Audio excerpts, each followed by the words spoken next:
We're 10 years apart.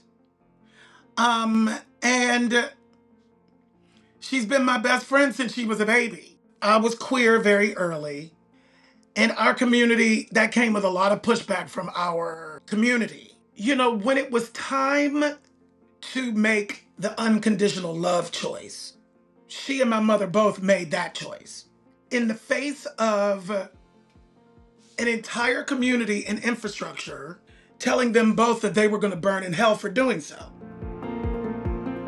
That was the incomparable Billy Porter. And to kick off Pride Month, today we are sharing a special Best Of episode with the Emmy, Grammy, and Tony Award-winning artist on the My Legacy podcast. Well, welcome to My Legacy. We're here with Billy Porter. Billy, you are on the brink of EGOT status, an elite group of artists who have won the Emmy, the Grammy, the Oscar, and the Tony. His extraordinary life story is one of courage, resilience, and authenticity.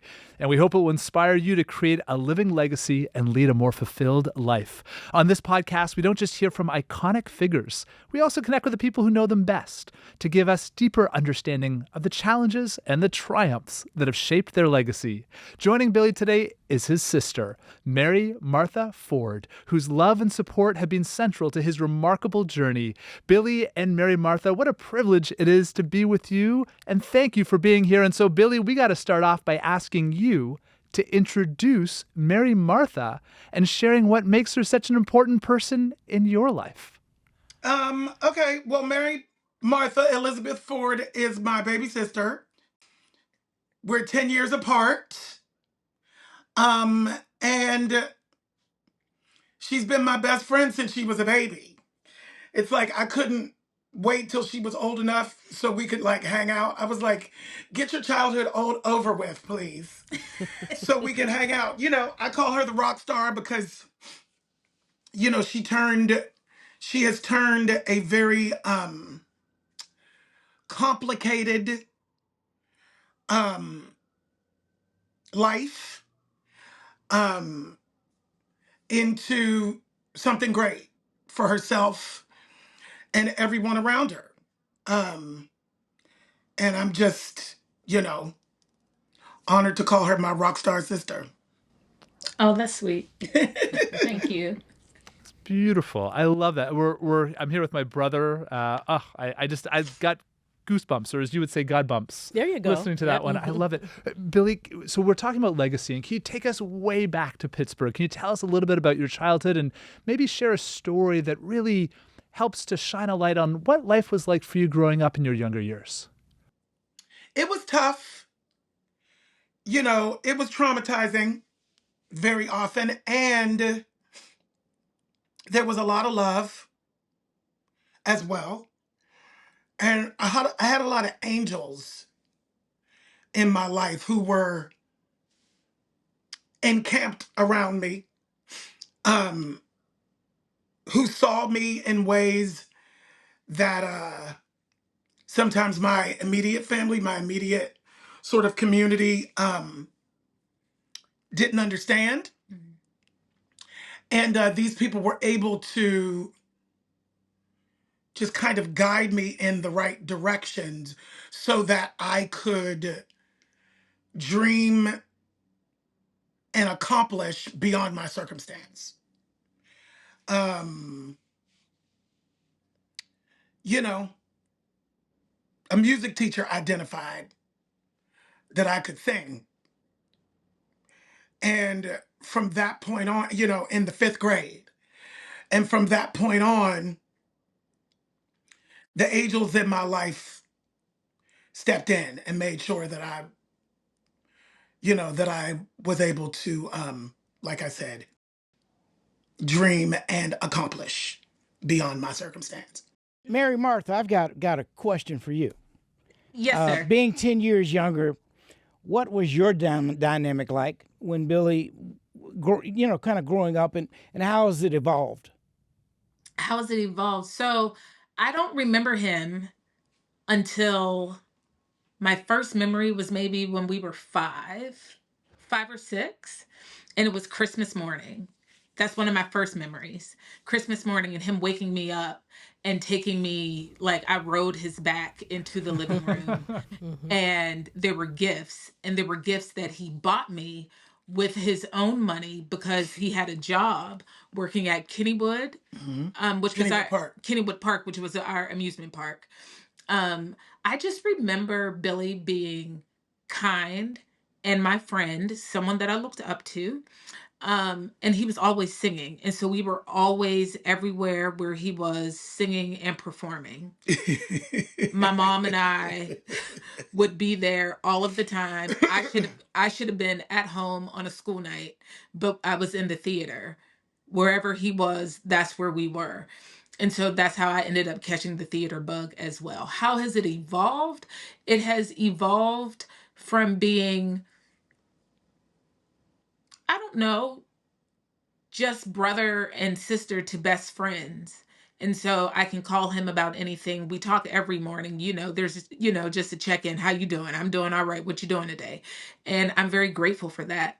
I recognize that the relationship as siblings that he and I have is not one that lots of people can say that they have with their siblings. And so it's something that I used to take for granted, which I don't take for granted anymore because now I recognize how true and precious it is. What's so fascinating to me about that story, though, is I can just imagine. See, if you were in fifth grade, and then Billy is about 10 years older than you, like you all said a little bit earlier that there's a lot of trauma kind of growing up, but here, this to me says it all about your heart, about the fact of being an entertainer. You worked. Like, I'm just make sure I heard the story correctly, and then made sure that your sister had a good Christmas. Your baby sister. It's almost like Yeah. that protection. But not only that, it seemed like there was so much joy. You got as much joy that Christmas morning. I just think Oh, that yeah. that's such a beauty. I actually almost brought tears to my eyes. Just I can kind of see you all, going through that, and I think it's so extraordinary. And I'm also curious then, Billy, how has your sister been a source of strength for you throughout your lives growing up? Um, Don't cry. she, she was younger than me, and I was queer very early. In our community, that came with a lot of pushback from our Yeah. community, Yep. and our family. And, when it was time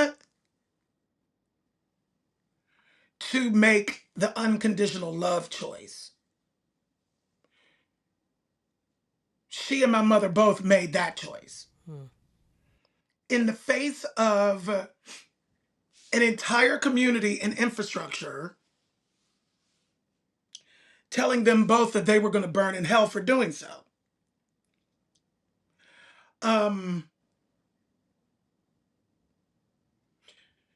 Mary Martha was the first, person that I came out to in my family. Even before your mom? When she was 16, yeah, before my mother. Mm-hmm. Well, no, I told my mother, but my mother wasn't able to receive it for a while. Mm-hmm. So my sister was able to receive it at such a young age, and she was so present in the moment for me and so evolved, and it was something that I had worked on trying to give her, trying to actually be the same kind of angel for her that I had experienced for myself, to show her that there were spaces outside of our immediate infrastructure. There were people outside of our status quo, and experiences outside of that were just as important and more important than the religious dogma that, was trying to sort of be ingrained in us. There were other options. And I was sort of trying to show her those other options. And I didn't realize that they had taken hold until I came out to her at 16. They had already taken hold. All of those things that I was trying to instill had already taken hold. And it was, it was magical, it was emotional, and it was gratifying and spiritual and all of those things. Well, Billy and Mary Martha, we admire your tenacity, your love, your compassion towards each other. I also want to turn to your amazing career. Billy, your career has been a masterclass in breaking barriers and living authentically. What drives you to keep using your voice to create such substantive change as you do? Artists have the power to reach inside of a human being and transform them from the inside out. Mm-hmm. Art has the power to heal all kinds of traumas. My soul was saved because of the arts. If I didn't have the arts, I don't think I would be alive right now. Maybe. And I know that when I'm at my lowest, for as long as I can remember, it's my art that gets me out of bed in the morning.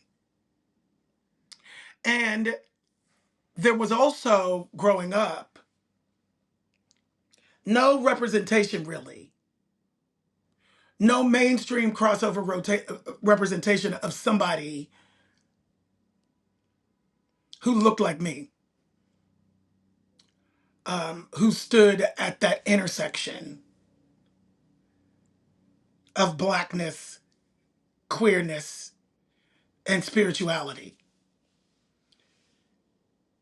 And the ones who did were ignored, dismissed, passed over, erased. And so I know what it felt like to be invisible for over half my life. And the only reason why I'm not invisible is because I chose myself. I chose my authenticity. I chose to have the audacity to actually choose myself, choose my authenticity, and then stand on that. Did you do that deliberately, or do you think that choice was made for you? No, because for the first part of my life and my career, I was trying to fit in so I could eat. I wasn't lying, but it was the don't ask, don't tell era of the world. And so I wasn't telling. I wasn't lying, but I wasn't telling. And the omission of not telling is ultimately a lie. And that binds you as well, and so I had the gift of failing as somebody else. And particularly in the music industry, in the 90s. And I just vowed to myself that I would never show up as somebody else again. And whatever that meant for my life and career is whatever it means. And I still say that today. I grew up in a family who believed you got to stand for something or you'll fall for anything. So even right now, with how you look at me, with how you see me, which I think is so humbling and so inspiring and exactly my point, right? To exist inside of the truth and to have the audacity to be authentic and to speak truth. Always. No matter how uncomfortable it may be to some of the people around you, sometimes it's great and sometimes it's not so great. Sometimes there are consequences that come with that, as you know. So I'm grateful that my work and my efforts and my intentions are being seen and experienced. Once again, in the spirit in which I am sharing them. Billy, we're all so glad that you've chosen that authenticity. And I just want to say thank you for your eloquence. Mary Thank Martha, I you. just want to ask you a quick question about a moment that Billy's love and support made a difference in your life. Oh, his love. It What people don't know is just how kind, like really genuinely kind Billy is. And about 14 years ago, I had a medical scare where I had to have brain surgery. And I was going to be down for the count for at least 6 weeks. And Billy was working on a show in New York. And the show ended on a Sunday. He got in the car on Monday, drove home to Pittsburgh. I had surgery on a Tuesday. And then he stayed with me for 6 weeks. And he took excellent care of me. So he's a great caregiver. Wow. Wow. He's a good chef too. People don't know that he likes to cook. That's the thing. That's the thing that I would say, COVID lockdown really showed me that cooking is something that soothes me Okay. and something that's really healing to me. And it's a love language for me. Yeah. I'm not like a big gift giver and I'm not like that. Um, but I love to show love through cooking. And if I cook for you, I love you. Wow. I don't generally cook for people who I don't like or care about. Do you have a specialty? He just likes to cook. Just anything, huh? Anything. Wow. And he can take anything that, remnants of stuff that's in the refrigerator and he'll come up with something and it bangs. That's how I know Mary Martha. That's a good cook. That's always my test. Like I can follow a great recipe, or something that's been passed down, and I think I'm a pretty good cook, honey. Yes, you are. Yeah. Well said, Martin. Well said. My sisters, they go into me a true like they can go into the refrigerator and then they can see what's there and then make a recipe and then make it taste good. That always is my benchmark for a. Yes. Okay, see there you go. Then you use that passed the test. Billy, which of your projects has had the greatest impact on your personal growth and perspective as an artist? There's not one, but I will say there's a trilogy. The first is Tony Kushner's Angels in America, which, do you know that piece? Yeah, of course, yeah. So that was the first time, Jeffrey Wright was the original Belize in that back in 94. And I went to see that on Broadway by myself. And that was a transformative moment because I didn't understand what I was missing. Speaking of representation again, I didn't know that I was missing seeing a Black queer character who was not the butt of the joke, who was not the one to be reviled or murdered, but who was the moral depth and heart of this piece. That was very dark and very heavy and very political. And, with a bunch of white people swirling around him, he was the one that held it all together emotionally and spiritually. And so that changed everything because up until then, my trajectory was not what I wanted it to be. And then Kinky Boots, which was the original dream coming true, the creation of an iconic character in the canon of the Broadway musical. That was me.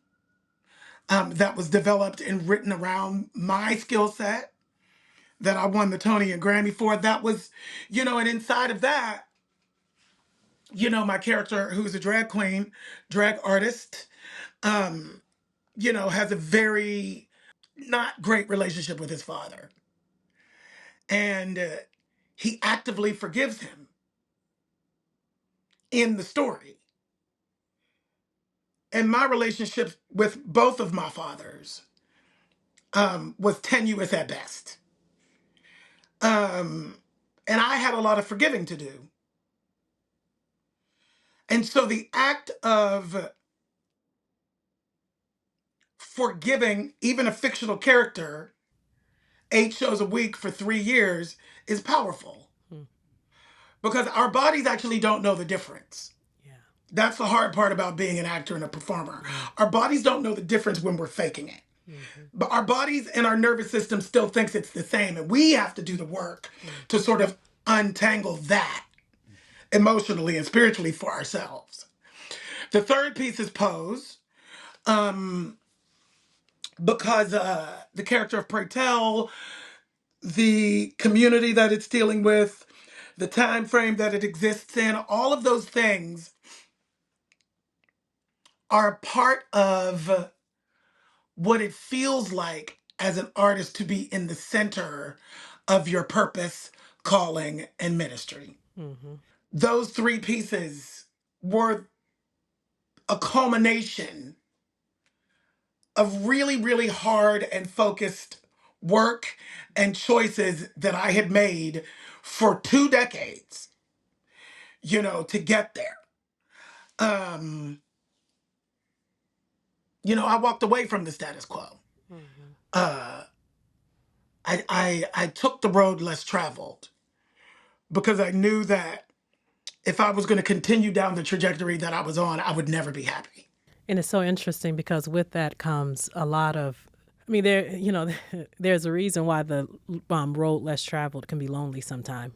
So, Yeah. in the end, it seems like, oh, this is, it's a lot of celebrations.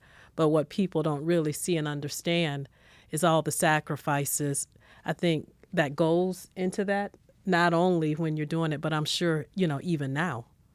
And Yeah. one of the things that I've been so curious about is that you've been a shining beacon for so many young people struggling, right, to embrace who they are.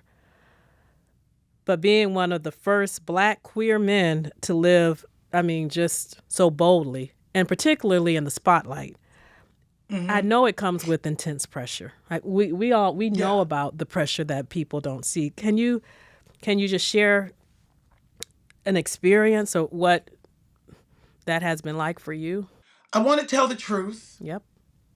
And I've been trying to find ways to tell my truth with an eye towards the compassionate and the positive. The most difficult thing for me is being put out by your own. I'm already Black. I'm a man. I'm Black first. But for some reason, inside of this queer conversation, this queerness conversation, and this intersection with the Black community, it's as if queerness doesn't exist. We have a very homophobic community, and we've grown. And I want to say that too. We've grown. There has been movement, and I'm grateful for that because I've seen it, because I'm inside of it, so I've seen it, and I am grateful for that. But I find that that is the hardest thing for me on a consistent basis. Even with the growth, I'm hit in the face with it. At times when I've let my guard down. Nobody's perfect. Nobody does everything right. We're not going to agree with everybody on everything. But for me, I've been in this long enough to know what the motivation is for real. And the motivation is that I am a Black faggot And I use the word on purpose because that's how violent these responses are to me simply being myself, right? I'm in a sparkly caftan on the front row. I'm embarrassing to the Black community. Not everybody, let me be clear.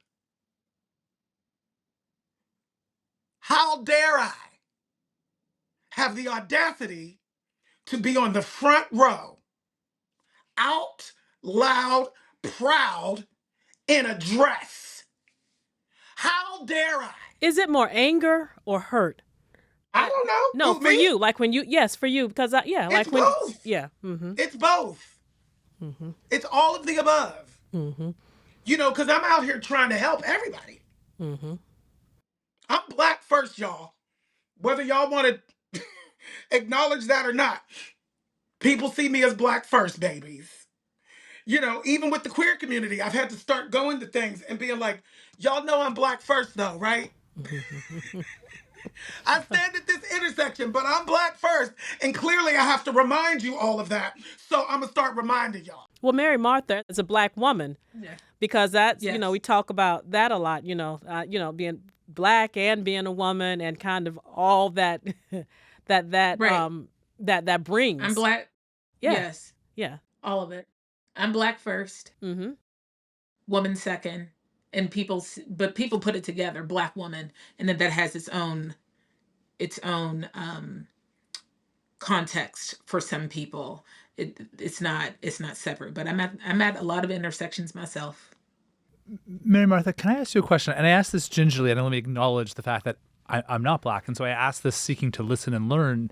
You have witnessed your brother go through challenges, but also be a hero for so many in the Black community, but just in the community writ large. When you look at him, you have seen him at the most challenged points of his life, and you've seen him the most extraordinary points of his life. What are you most proud of as his sister, who knows him on an intimate and a personal level in a way that we never will, but you have seen the struggles and you've seen the triumphs? Yes. Well, the highs in this business can be high and the lows can be really low. And what I'm most proud of is how he continues to get up every day and to show up for his life. That's what I'm most proud of, because that is something that I strive for. I can look to him and I say, he gets up every day and he is showing up for his life. I too can get up every day and show up for my life. It doesn't matter what people say, even though, you're human. And so, yes, sometimes the things that people may say or miscategorize you as, of course, that's going to bother you. But he keeps getting up and moving through it. And that's what's very inspiring. Did that kind of help you when you were talking about having brain surgery? And Oh, yeah. and was that also something that helped you get through Yes, that time? absolutely. That and our mother. Our mom was born with a neurological condition very similar to cerebral palsy, and she got up every day and showed up for her life. And so that was also the blueprint for the both of us, so that we can continue to be the people that we are today. Billy, your life's work has been about creating change through art. What's one piece of advice you'd give someone looking to make a difference in their own unique way? My advice would be that you have to understand who you are, understand what the calling and the purpose is, and just get up and put one foot in front of the other and do it every day. Tell the truth. And like I said earlier, the truth is not always easy. As we've seen over the last decade, the truth is under attack. A lot of people don't want to hear the truth. A lot of people don't want the truth because the truth can be horrifying sometimes. And the truth will set you free. Yeah. And a lot of people don't want to be set free. They say they do. They say they do, but they don't want it. That was what was so interesting about trauma therapy, you know, because trauma therapy is about the truth. And I want to be set free. And then you start the process and you're like, ooh. There's some days you didn't want to go back. Yeah, there's some days that the truth is not, you know, not today. Not today. To Billy and to Mary Martha, thank you for bringing just this beautiful energy between the two of you. For those who are listening, I love how often you were holding each other's hands and leaning into each other's shoulders and just being there as siblings in this incredible way. And through this episode, I love how much you've spoken about that unwavering family support that you provided for each other. The seeing you get teared up when you're talking about your mother, the courage to break barriers that she did in her own life. And I'm left with these three, reflections. One, this importance of self-compassion. I love, Billy, how you talked about setting boundaries. About setting boundaries in relationships, setting boundaries for yourself. And it starts with self, putting the oxygen mask on first. Second, I love that you talked about forgiveness and even finding ways to forgive individuals in unconventional ways. As you said, the body doesn't know the difference. When you were there 8 times a week for multiple years, forgiving as an actor, but forgiving the father figure and what that meant for you and to be free in that way. But I gotta say, the single greatest takeaway was authenticity. Like, just, you've lived your life with authenticity. I love when you said, you don't mind failing as long as you're not failing as somebody else. And I love the line, you've got to choose yourself. Like, my God, I wish everyone, and it doesn't matter what their, artist, passion, purpose, like, just got to choose yourself, whatever it ends up being. Yeah. And so I love that you took time to share that with us, but mostly I love that you lived it. You proved it through your life. Like, that's how you've living your legacy. And in this beautiful conversation, the two of you together showing us this path to a more fulfilled life. We are grateful to both of you. We're grateful to you. Thank you. Thank you. Thanks for joining us for this best of episode of My Legacy with Billy Porter and Mary Martha Ford. A powerful way to kick off Pride Month. Don't forget to subscribe so you never miss an episode.